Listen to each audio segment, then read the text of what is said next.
রাজুদার pocket পরোটা, এক প্লেটে 3টা পরোটা, আনলিমিটেড তরকারি, একটা সিদ্ধ ডিম, এক টুকরো পেঁয়াজ, একটা কাঁচা লঙ্কা, মাত্র 30 টাকা। 30 টাকা, যাতে হয় না ট্রেনের টিকিটও হবে না। তাহলে এক প্লেট পরোটা বিক্রি করে কত টাকা ইনকাম হচ্ছে? তাহলে আমাদের এক প্লেট পরোটা তৈরি করতে কত টাকা খরচ হবে এবং কি কি সামান লাগবে? আমাদের সামান লাগছে ময়দা, তেল, সোডা, নুন, আগুনের খরচ। ময়দা লাগবে আমাদের 135 গ্রাম, 5 টাকা। তেল লাগবে আমাদের 10 থেকে 15 গ্রাম, 1 টাকা 20 পয়সা। সোডা আমাদের 3 গ্রাম লাগবে, 6 পয়সা। নুন আমাদের লাগবে 2 গ্রাম, 10 পয়সা। আগুনের খরচ আছে 1 টাকা 10 পয়সা। একটা ডিম 6 টাকা। পেঁয়াজ লাগবে 1 টুকরো, 20 পয়সা।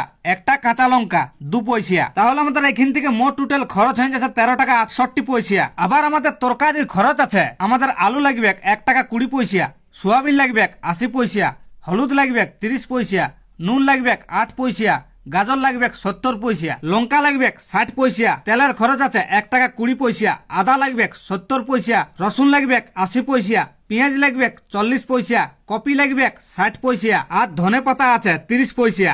তরকারি আমাদের টোটাল তাহলে খরচ হয়ে যাচ্ছে এক প্লেটে 7 টাকা 68 পয়সা। তাহলে আমাদের টোটাল খরচ হয়ে যাচ্ছে 13 টাকা 68 পয়সা প্লাস 7 টাকা 68 পয়সা। আমাদের মোট টোটাল খরচ হয়ে যাচ্ছে 21 টাকা 36 পয়সা। এটা আমাদের এক প্লেটে খরচ। এক প্লেট পরোটা বিক্রি হচ্ছে 30 টাকা, ওইখানে 21 টাকা 36 পয়সা যদি খরচার জন্য বাদ দিয়ে দেওয়া হয়, তাহলে আমাদের মোট টোটাল ইনকাম হয়ে যাচ্ছে 8 টাকা 64 পয়সা। একদিনে কমসে কম লোক আসে 400 থেকে 500 জন। তাহলে 500 জন যদি লোক আসে 8 টাকা 64 পয়সা করে যদি প্রত্যেক প্লেটে ইনকাম হয়, তাহলে আমাদের একদিনে মোট টোটাল ইনকাম হয়ে যাচ্ছে 4320 টাকা। আর আমাদের 30 দিনে তাহলে মোট টোটাল ইনকাম হয়ে যাচ্ছে 30 × 4320। মোট টোটাল ইনকাম হয়ে যাচ্ছে তাহলে 1,29,600 টাকা।